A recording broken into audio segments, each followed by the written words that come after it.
अभी तो सिर्फ अटैक किया है। हिंदू हमारा कुछ नहीं बिगाड़ पाएंगे, हिंदू घर से बाहर नहीं निकल पाएंगे। ऐसे मैसेजेस का इस्तेमाल मुसलमानों को उकसाकर सड़कों पर उतारने के लिए किया गया। क्या ये सारे मैसेजेस विदेशों से आए हैं? मैसेज कौन लिख रहा है? कौन मुस्लिम मोहल्लों में मोबाइल इन मैसेजेस को फैला रहा था? और हर मैसेज में मोदी का नाम, योगी का नाम, फडणवीस का नाम फिट करके आपको दोस्तों के मोबाइल पर बहुत सारे ऐसे मैसेजेस आते हैं जिन्हें आप बिना फैक्ट चेक किए सही मान लेते हैं। इसलिए हमारी इस रिपोर्ट को बहुत गौर से देखिएगा और सच्चाई जानिएगा। अभी तो सिर्फ अटैक किया है, आगे बहुत कुछ करेंगे। मुसलमानों के मोबाइल पर यह मैसेज किसने पहुंचाया? वो हमारा कुछ नहीं बिगाड़ पाएंगे। ये मैसेज घुमा दो, व्हाट्सएप पर फैला दो। ये 14 शब्द किसने टाइप किए? दंगा तो होगा ही। मुसलमान कब तक बर्दाश्त करेगा? इन शब्दों के साथ भड़काने वाला वीडियो किसने अटैच किया? हम तोड़ने पर आ गए तो हिंदू घर से बाहर नहीं निकल पाएंगे। पब्लिकली हिंदुओं को टारगेट करने की धमकी देने वाला कौन है? हिंदुओं को पावर ऑफ मुस्लिम दिखा दो। फेसबुक पर, इंस्टाग्राम पर ताकत दिखाने वाली रील किसने बनाई? किसके कहने पर बनाई? हरे चादर को कुछ और बना दिया, मिनट भर में उसे जगह जगह फैला दिया, कपड़ों पर माइक लगा लिया, वीडियो बना लिया, मुसलमानों को इकट्ठा होने का कॉल दे दिया। नागपुर को सुलगाने की साजिश ऐसे ही रची गई। वीडियो एडिट करके, शब्दों का हेरफेर करके मुस्लिम मॉब बुलाई गई। वीडियो पर कैप्शन दिया, नागपुर का माहौल बिगड़ा। और पीछे म्यूजिक क्या फिट किया? हम मरने के लिए तैयार हैं, झुकने के लिए तैयार नहीं हैं। और इस तरह नागपुर में मोमिनपुरा के मुसलमानों को चंद मिनटों के भीतर सड़कों पर बुला लिया गया। एक बार जरा ये ऑडियो क्लिप गौर से सुनिएगा।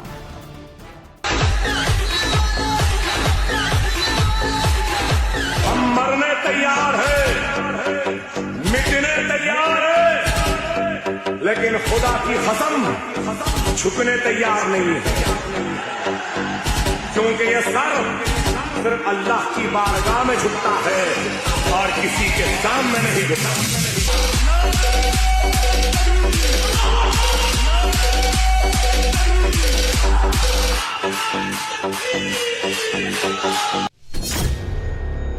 अब ये वीडियो देखिए, पीछे हजारों मुसलमानों की भीड़ और वीडियो के स्क्रीन पर लिखा कैप्शन पढ़िए, पावर ऑफ मुस्लिम। वीडियो में नागपुर शब्द भी फिट किया गया और जानबूझकर उसे लाल रंग में दिखाया गया। सोशल मीडिया के एल्गोरिदम में अगर किसी वीडियो या रील को वायरल कराना होता है तो वीडियो के कंटेंट के साथ साथ लोकेशन का नाम लिख देने भर से वो शहर के कोने कोने में पहुंच जाता है। नागपुर को दंगों की आग में झोंकने के लिए बिल्कुल ऐसा ही किया गया। प्री प्लान्ड स्ट्रेटजी के तहत ऐसे शब्द प्लांट किए गए जिसे पढ़कर मुसलमान उकसावे में आए और सड़कों पर उतरकर हंगामा, आगजनी करें। नए पुराने वीडियोस तक फैलाए गए। उदाहरण के तौर पर नागपुर के संदर्भ में इंस्टाग्राम पर फैलाया गया ये वीडियो देखिए। स्क्रीन पर धार्मिक स्लोगन और मेरठ का लोकेशन लिखा था। हजारों मुसलमानों को एक साथ आगे बढ़ते हुए दिखाया गया था। मगर वीडियो को नागपुर के मोमिनपुरा में मुसलमानों तक पहुंचाने के लिए जो 5 हैशटैग दिए गए थे वो थे hashtag Mominpura, hashtag Nagpur, hashtag Orange City, hashtag Maharashtra, hashtag Muslim. Screenshot आपके सामने हैं और इसी के वीडियो का ऑडियो सुनिए।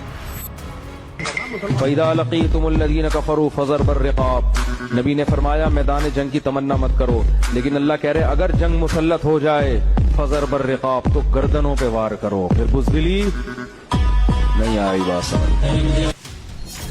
मुसलमानों को गर्दनों पर वार करने के लिए उकसाने वाला वीडियो अपनी प्रोफाइल पर अपलोड करने वाले शख्स का इंस्टाग्राम पर यूजर नेम है फुजैल मार्क। नागपुर में दंगे वाले दिन यह शख्स सुपर एक्टिव था।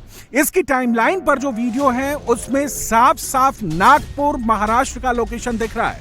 अंदाजा लगाया जा सकता है कि यह शख्स ना सिर्फ स्पॉट पर खड़े होकर खुद भड़काऊ स्लोगन वाले वीडियो रिकॉर्ड करके अपनी प्रोफाइल पर अपलोड कर रहा था,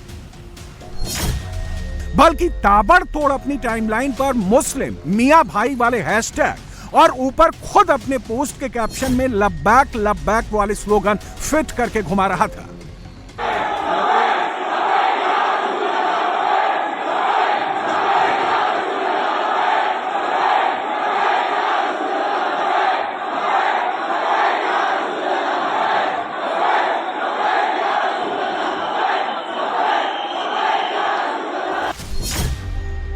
ये हिंदुस्तान को दंगे की आग में झोंकने का एक नया चैप्टर है।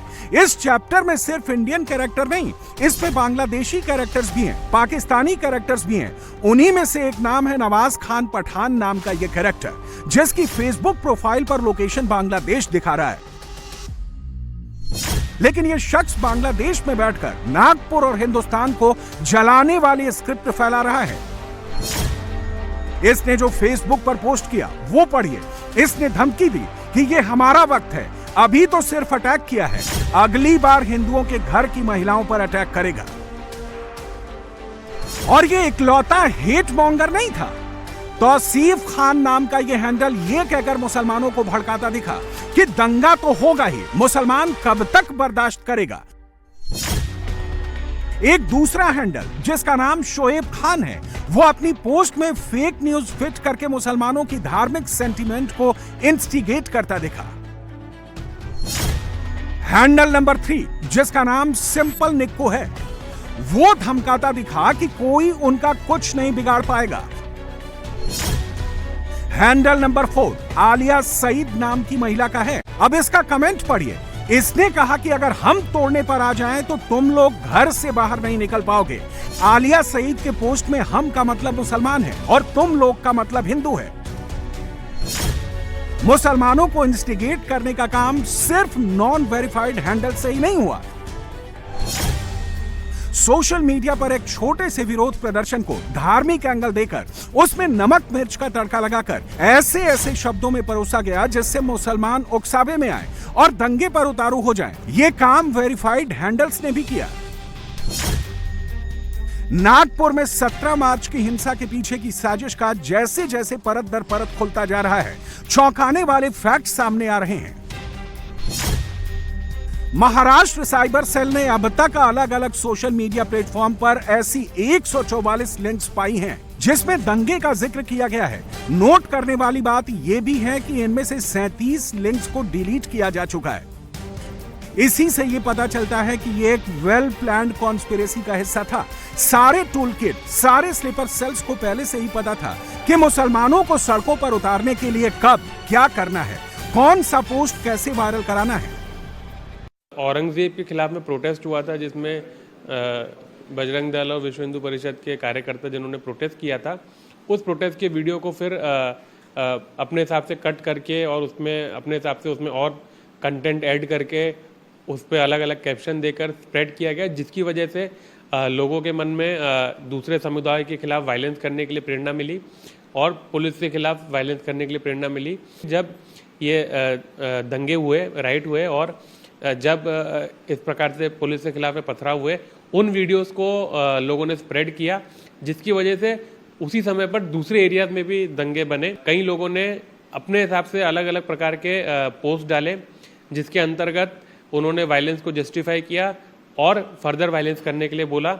जो वायलेंस हुआ था पुलिस के खिलाफ में उसको उन्होंने ग्लोरीफाई किया और इसको सही बताया और सबवर्सिव एक्टिविटीज़ जो वायलेंस में उस वीडियोस में हो रही थी, दिख रही थी, उसको उसने प्रमोट किया और बाकी शहरों में भी इस प्रकार का वायलेंस करने के लिए अपील की। फ़हीम खान एक आरोपी है, उसमें अभी तक 6 आरोपी हैं, लेकिन उसमें और बहुत सारे आरोपी बढ़ने की प्रोसीजर चालू है जैसे जैसे हम लोग आइडेंटिफाई कर रहे हैं प्रोफाइल्स को। क्यों मैं ऐसा बोल रहा हूँ? क्योंकि जो वीडियो थे वायलेंस के, जो पुलिस के ऊपर पथराव हुआ और 2 समुदाय के बीच में वायलेंस हुआ, उसको उसने दोबारा शेयर किया उस क्लिपिंग्स को, और क्लिपिंग्स को शेयर करते समय सर को तन से जुदा कर देना, अल्लाहू अकबर, इस प्रकार के उसमें रिलीजन को साथ में जोड़ा, सभी समुदायों को जोड़ने के लिए। और ये बताए कि जिस प्रकार से नागपुर में हुआ है सभी शहरों में होना चाहिए, और धर्म को उस वायलेंस के साथ में जोड़ा, जस्टिफाई किया, ग्लोरीफाई किया, और जो जिस प्रकार से सबवर्सिव एक्टिविटी जिसको हम लोग बोलेंगे पत्थर फेंकना और सरकार के खिलाफ पत्थर फेंकना सबवर्सिव एक्टिविटी है, उसको जस्टिफाई करके, उसको ग्लोरीफाई करके उसको प्रमोट किया, इसलिए उस पर वो कलम लगाया गया। बताया जा रहा है कि एक ऐसे शख्स ने भी भड़काऊ पोस्ट किया जो बांग्लादेश का रहने वाला है। नहीं, उसमें उसकी प्रोफाइल में लोकेशन में बांग्लादेश लिखा हुआ है, लेकिन एक्चुअली में वो कहाँ का रहने वाला है वो उसकी इन्फॉर्मेशन जब आईपी एड्रेस हम लोग वेरीफाई कर लेंगे तो हम लोग उस पर कमेंट कर पाएंगे। हिंदुस्तान के भीतर इस साजिश का मास्टरमाइंड जिस शख्स को बताया जा रहा है उसका नाम फहीम खान है। नागपुर में चादर जलाने की पटकथा इसी शख्स ने फैलाई। फहीम खान पर देशद्रोह के आरोप में भी एफआईआर दर्ज की गई है। ये जो वीडियो आपकी स्क्रीन पर है, इसमें सैकड़ों मुसलमानों के बीच में खड़े होकर उन्हें भड़काने वाला शख्स ही फहीम खान है, जो अब पुलिस की गिरफ्त में है। और जो लेटेस्ट अपडेट सामने आई है उसके मुताबिक दंगे वाले दिन फहीम खान नाम के इस शख्स की मूवमेंट 2 से 3 जगहों पर दिखी है। सवाल उठ रहा है कि मुसलमानों को भड़काने वाले बोल इस शख्स ने खुद बोले या इससे बुलवाए गए। देखिए, अभी तक वो 2-3 जगह पे दिखा है और उसकी मूवमेंट्स हैं काफ़ी सारी, उसकी हिस्ट्री भी देखी जा रही है, उसका क्या हिस्ट्री, ये सारी चीज़ें जो है एक पर्टिकुलर चीज़ की तरफ हमें लेके जा रही हैं और उसी हिसाब से हमारी इन्वेस्टिगेशन चालू है। See accused is accused, those who have engineered it, they are part of this, and if it is part of some conspiracy, that is also being established, and this is part of the investigation. ये online दंगाई 10, 20 या 30 नहीं, हजारों में है। Video को काट छांट कर उसमें हैशटैग फिट कर, मुस्लिम वाला कैप्शन फिट कर, रिपीट मोड पर अलग अलग प्लेटफॉर्म्स पर किस किस ने घुमाया, कहां कहां घुमाया, अब सबकी जांच शुरू हो चुकी है।